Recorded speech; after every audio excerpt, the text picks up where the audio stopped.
In this video, we're going to look at the welfare effects of third-degree price discrimination.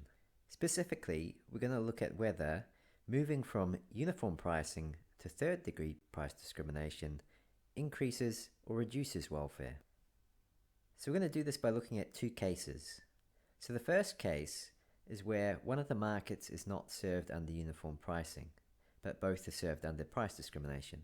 When I say one market is not served under uniform pricing, I simply mean that the optimal price of the monopolist is above the maximum that anyone is willing to pay in one of the markets, and so they don't buy anything. The second case we're going to look at is where both markets are served under uniform pricing. So let's start with case 1. As I said, we're going to consider the case where one of the markets is not served under uniform pricing, but both are served under price discrimination. So we're going to show that welfare will increase with price discrimination. The idea is that under uniform pricing and price discrimination, the price in the high demand market is going to be the same.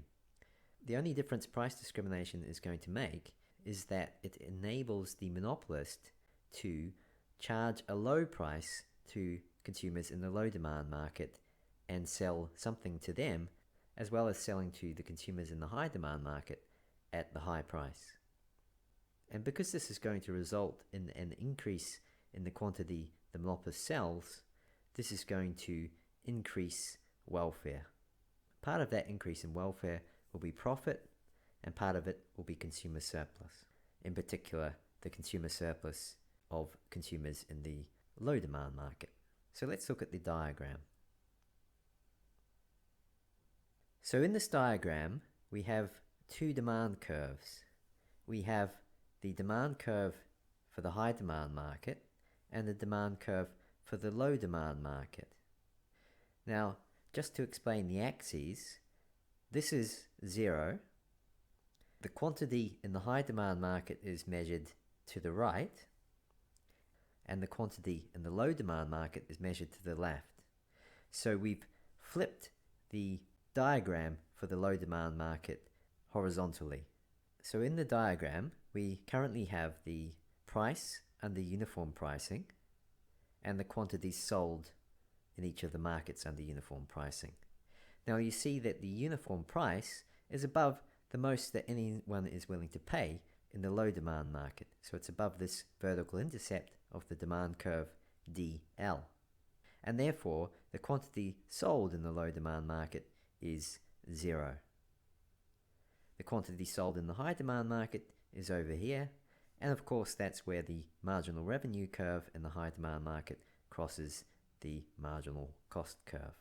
The price is going to be halfway between this vertical intercept and marginal cost, because the marginal revenue curve is twice the slope of the demand curve, and that implies that the intersection of the marginal revenue curve and the marginal cost curve is halfway between here and here. So this is the situation under uniform pricing. What happens when the monopolist is now able to charge different prices in each market? Well, now it will be able to keep charging this high price in the high demand market, while at the same time charging a lower price in the low demand market.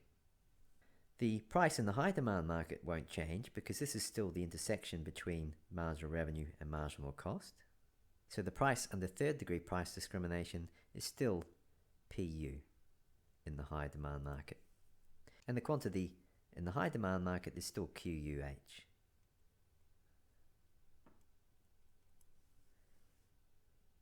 So there's no change in welfare in the high demand market because there's no change in quantity.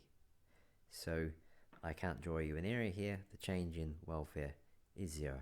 What about the change in welfare because of the lower price in the low demand market? Well, there's going to be an increase here because now the monopolist is going to be able to sell something to these consumers at a lower price without lowering its price to the high demand consumers. So what price will the monopolist charge? Well, again, it's just where marginal revenue in the low demand market crosses marginal cost. That's at this point. So the quantity sold will be this quantity here, QDL. And the price we read off the demand curve. And again, it's halfway between the intercept, and the marginal cost curve. So the optimal price is PDL. So what is the effect on welfare? Well, because the quantity has gone up, welfare must increase, because before the monopolist price discriminated, it was underproducing. It was producing less than the quantity where the demand curve or the marginal benefit curve crosses the marginal cost curve. So let's mark the change in welfare. So we have this area here. It's the area between the demand curve and the marginal cost curve from 0 up to the quantity being sold. That's the change in welfare in the low demand market, and that is positive. Now some of this is a change in consumer surplus. So this area here, that's an increase in consumer surplus in the low demand market. And the other area there, this rectangle, is the increase in profit in the low demand market. Now you might be wondering how you get the uniform price. Well, the way to get that is to first find the market demand curve, and to get that you have to sum up the two demand curves, DH and DL. You'll get a demand curve that has a kink in it, and you look for the intersection of that marginal revenue with the marginal cost curve, and from doing that you'll find that indeed this is the optimal price and this is the optimal quantity.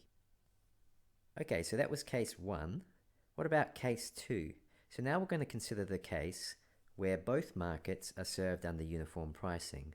That is, under uniform pricing, there's a positive quantity sold in markets L and market H. So before we look at the diagram, let's think about what is going to happen when we move from uniform pricing to price discrimination. So as we move from uniform pricing to price discrimination, the price in market H will go up and the price in market L will go down. And the quantity in market H will go down and the quantity in market L will go up. So overall, we can't be sure whether the quantity sold will go up or down. Now remember, the problem with a uniform pricing monopolist is that they sell less than the efficient quantity. They underproduce. So if the total quantity goes up, it might be that we can increase welfare. Now we can't even say here whether the total quantity has gone up. We know by looking at what happens to the quantity in market H that because the quantity goes down, we're getting further away from the efficient quantity. Welfare is going to go down in market H. And because the quantity goes up in market L, welfare goes up because the quantity is getting closer to the efficient output.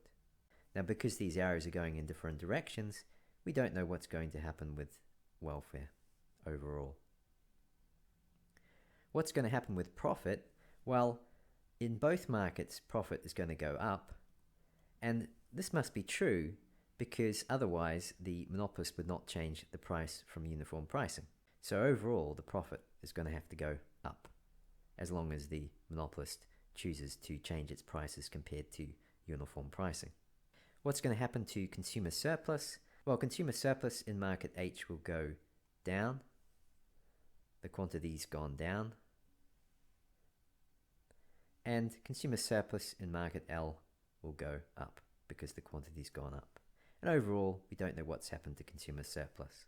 It could be that there's a decrease in consumer surplus, and that decrease in consumer surplus outweighs the increase in profit, and therefore welfare goes down. But we don't know for sure what's going to happen. So it's going to depend on the details of the two markets. So let's think about when price discrimination might increase welfare. Now, price discrimination may increase welfare if it increases the total quantity sold, because then it's reducing the underproduction problem. However, an increase in total quantity is not enough to increase welfare, and this is because under uniform pricing, any given quantity is distributed efficiently. That is, the last unit is consumed by the person with the highest marginal value for it. On the other hand, price discrimination means the last unit consumed in each market is valued differently. And this is just because the prices are different. So the last unit sold in market L is sold at a price that is lower than the market H. So it must be that the marginal valuation of this last unit sold in market L is less than the marginal valuation of the last unit sold in market H, because consumers consume up to the point where the marginal valuation is equal to the price. So this means that a redistribution of the quantity under price discrimination will increase welfare. So let's look at this example. So let's think about a case where the price in the low demand market is 5, the price in the high demand market is 8. Then that means the last unit sold in market L is valued at 5, and the last unit sold in market H is valued at 8 by the consumer who buys it. But what this means then is that if we reallocate some of the output from market L to market H, we can increase welfare. So we could take this last unit sold in market L and sell it in market H. It will be valued at 8 in market H, but only 5 in market L, and therefore the gain is going to be the difference between those two prices. That is £3. So this is an increase in consumer surplus because the marginal benefit of consumption in market H is going to be higher than in market L. So another way to think of it is like this. If consumers in market H are willing to pay £8 for the last unit consumed in market L, then there's going to be a gain because consumer L would be willing to sell for £5. So they could partake in a mutually beneficial trade. So this is a potential Pareto improvement. So just to summarize all that, uniform pricing results in an efficient distribution of a given quantity because the last unit sold goes to the person who values it the most. But under price discrimination, there is an inefficient distribution of a given quantity because the different prices mean that the marginal valuations in the two markets are different, and therefore there could be a redistribution from the low demand market to the high demand market, which would increase the benefit of consumption.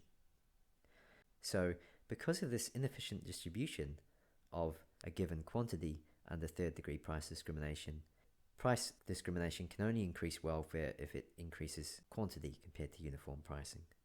But an increase in quantity is not a guarantee of an increase in welfare.